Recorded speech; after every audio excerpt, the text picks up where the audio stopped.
started out producing for other artists and a lot of hip hop. And I wanted to do like more pop records because I play, piano, and I like, really epic songs, and I didn't know too many artists that were making that kind of music. So I just started to do it myself, yeah. And I've just been grinding that out. I still produce, artists as well. I still work with like Nico Slim and Jay Plaza. Oh, you do? Okay, cool. Yeah.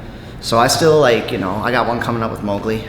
Oh, word. I produced a song for her. Word. Shot a video, so she's gonna be dropping that hopefully pretty soon. Not to spill the beans, I guess. Yeah, right. I can always cut it out, I guess. So I just produced, made beats. Then I got into mixing.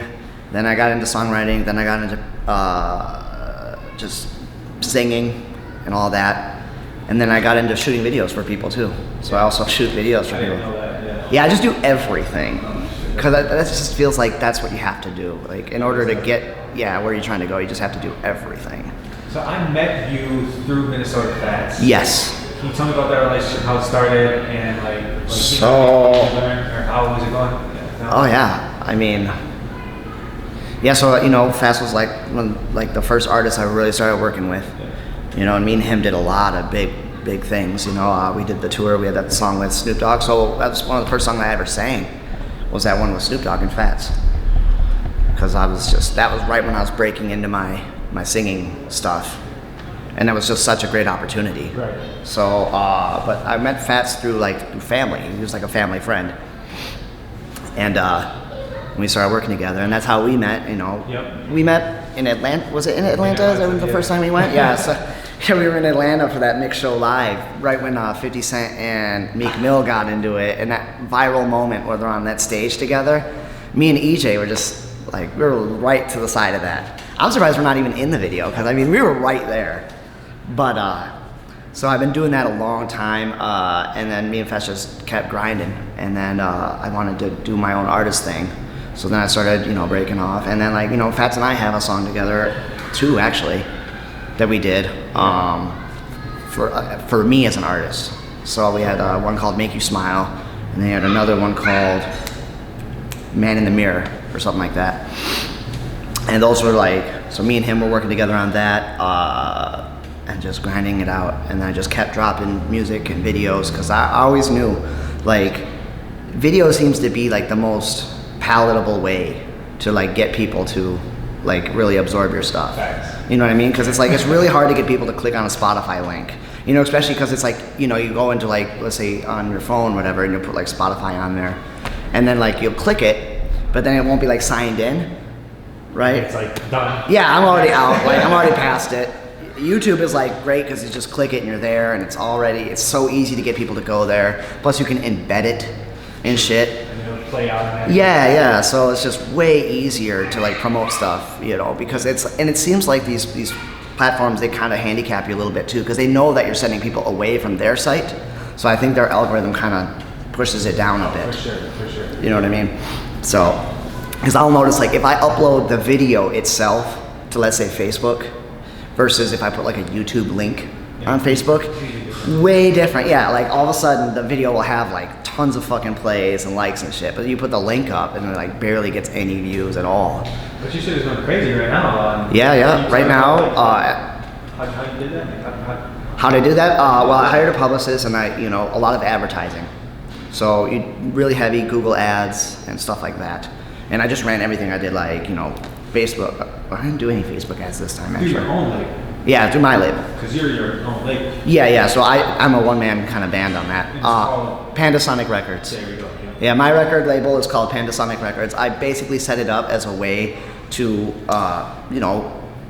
create a label where I could push myself and other artists that I, work with. That you for sure. Stuff like that, landing on MTV. So they debuted Liquor Talkin' on MTV, which is huge. My publicist killed it on that one, and they accepted it right away. And she's like, that's not common, especially if you're not on a label. And I'm like, well, but the video was super clean. It was done well. Yeah, stupid crispy, right? Who did that? Cobam Productions, so that's Alex and Alec. Can you spell that? How do I spell it? It's Kobamm. Coban Productions. They shot the video. They did like most of my videos. So they did Sugar Baby, which remember last year I made a big stink with Sugar Baby, right? When I dressed up as an old man, and I had the scooter, and I had like the hot chick I was marrying. Daddy De Niro's in it from Free Wi-Fi. Yeah. I remember seeing the video, but I didn't click on the audio. I gotta be 100% with you. Oh. You know what I mean? Well, it's just crazy because it's like that song was doing pretty good, and it was like right before COVID. So like, it was right before COVID. So COVID kind of put the kibosh on that, and I was like really depressed actually after that because I'm like I finally got one, because I thought that was gonna be my big one, because it was doing well.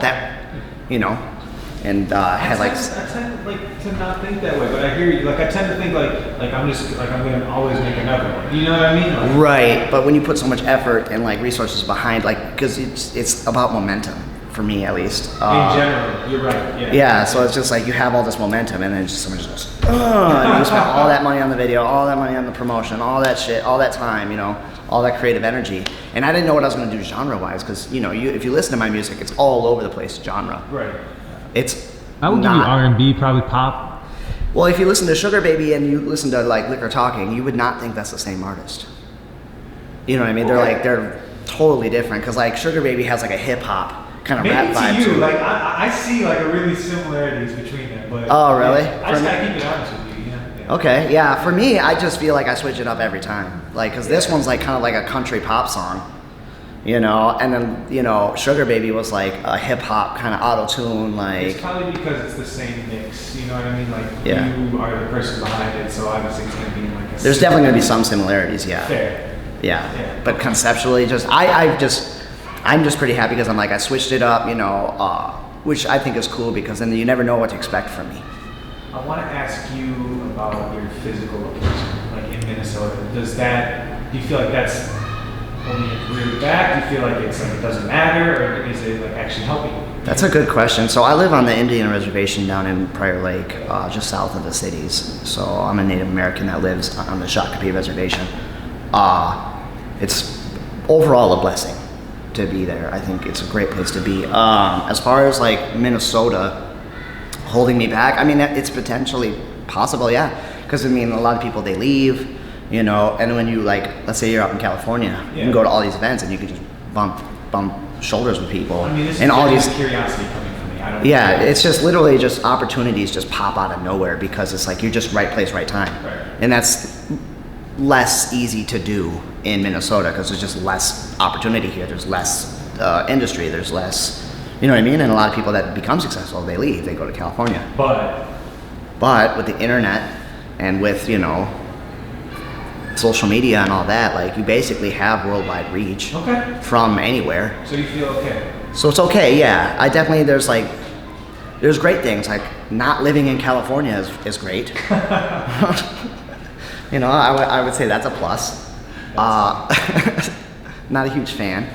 But I'd say there's definitely more industry, same with New York. But when I was touring, when we were with Fatson, I was able to get a lot of connections and make a lot of friends, and and then when I did that song with Fats and Snoop Dogg, that really kind of put my name up a little bit, so then people started kind of recognizing me, so I don't think it's held me back too much. I guess I'm kind of ranting off a little bit, but it's tough, I just think no matter what, you just gotta find a way. I hear you. Right, because it's just like you gotta do you gotta do you. Right? Yeah, you just gotta. I remember when we were in Cleveland. Oh, you came to when we were doing the MGK stuff? Yeah.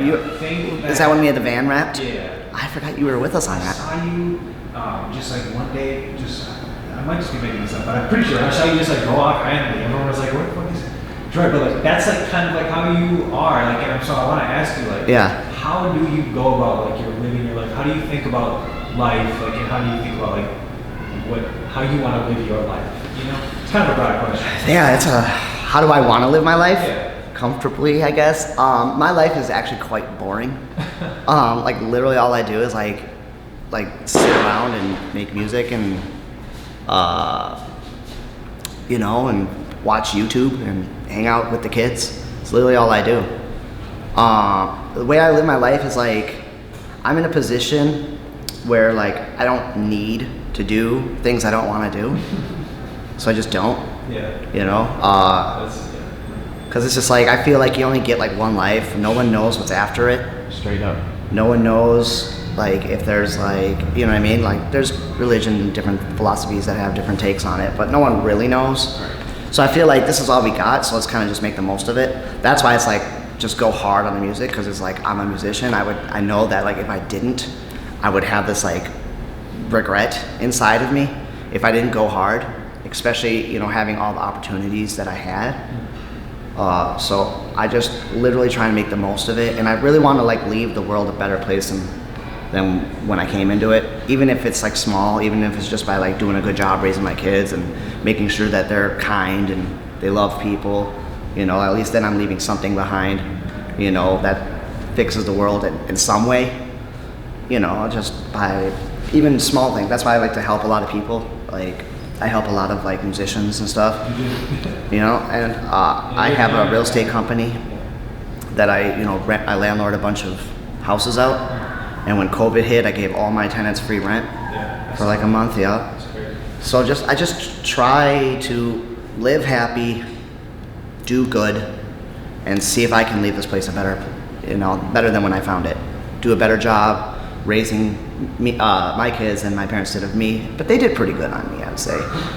But you know, it's always about improving. I think we want to make the world better, not worse.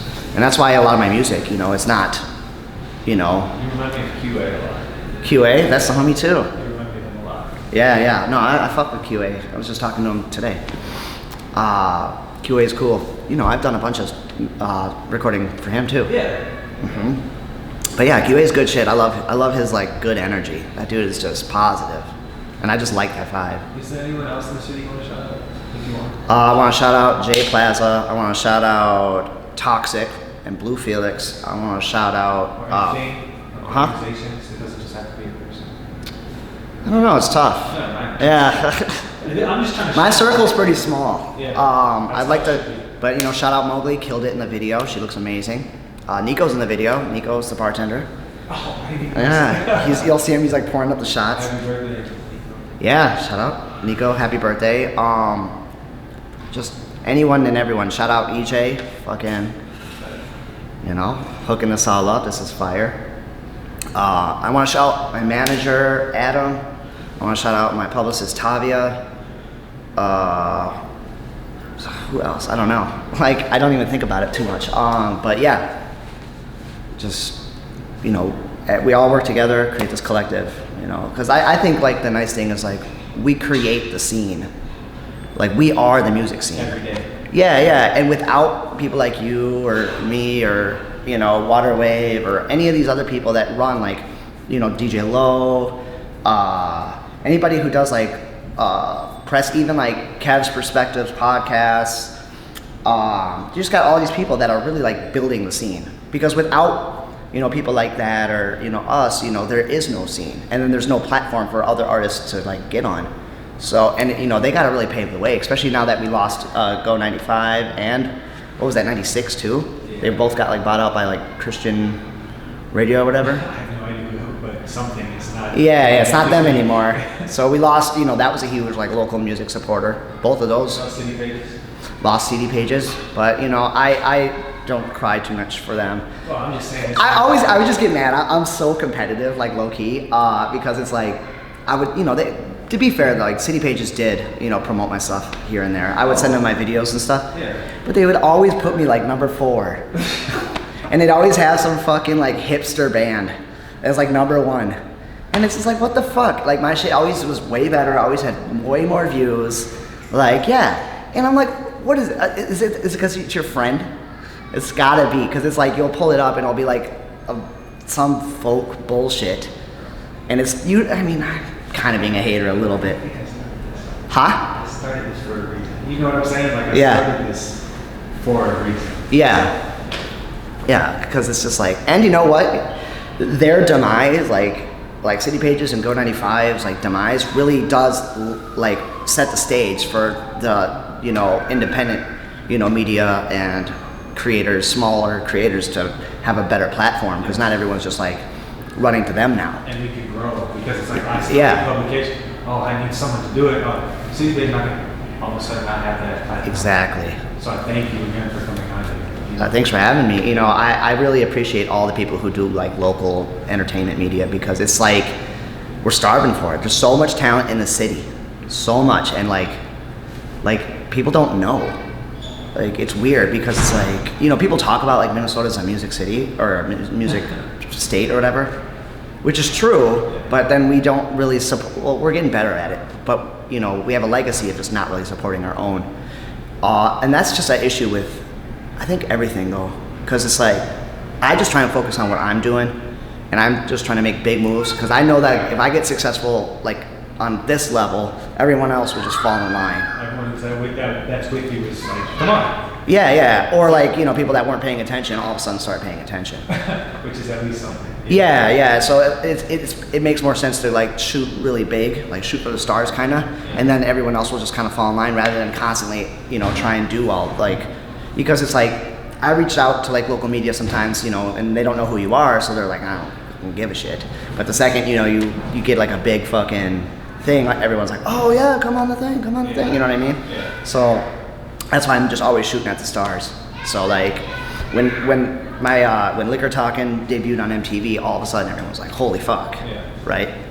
So like when you land like looks like that, then all the local people just kind of. So it's not like I'm gonna be frustrated. It's just like I'm just gonna go harder. Yeah, right. Because it's like you gotta. What else am I gonna do? Yeah, exactly. You gotta sit and mope. You know, I was like sad because like, you know, when I dropped Sugar Baby, I had it was like 700,000 views. You know, it was playing on Go 95. I was super happy about it. I was trying to like start headlining shows, you know, and then COVID hit. Boom, shut that whole thing down. I wanted to. They all got fucking canceled. I was about to say, like, I don't see, like, and even, like, before that, like, I just see it, like, a serious lack of events. Yeah. And I like to, everything I do, I overdo. That's just my motto. So, like, I like to run my own sound, run my own lights. Like, I have my own shit. You know, I have, like, a band. Shout out to Charlie Landa, crazy drummer, fucking amazing. He does drums for me. Shout out Marcus Farrow, he's done drums for me, he's also dope. But I was like really, you know, discouraged after that whole thing because I had all that stuff like leading up and then COVID shut it all down. And then it felt like my buzz like completely dried up. So I was like, fuck. That's why I'm so happy that this one's, you know, doing what it's doing. And it's just a completely different genre, which I was worried because I'm like, it's more pop. It's, you know, hip hop seems to be more palatable, like, for certain people. You know, hip hop seems to be like, they just play hip hop and just play it, you know. It doesn't seem like pop gets the same. I don't want you to predict the future, but like if you could, like what do you see in like a year for you? In a year for me, I'd love to get a Grammy. It's my goal. I want a Grammy. And I think that's my main goal, is I want a Grammy. So, I sometimes feel like you have to already like have that real big buzz first. Maybe hey, don't let me kill your dream, man. You know what I'm saying? Like I feel. Well, that's why I'm going. Yeah, that's why I'm making the moves I'm making. Yep. The buzz is there, like, and what that brings it back to me is momentum. Like I said before, and that makes more sense to me now.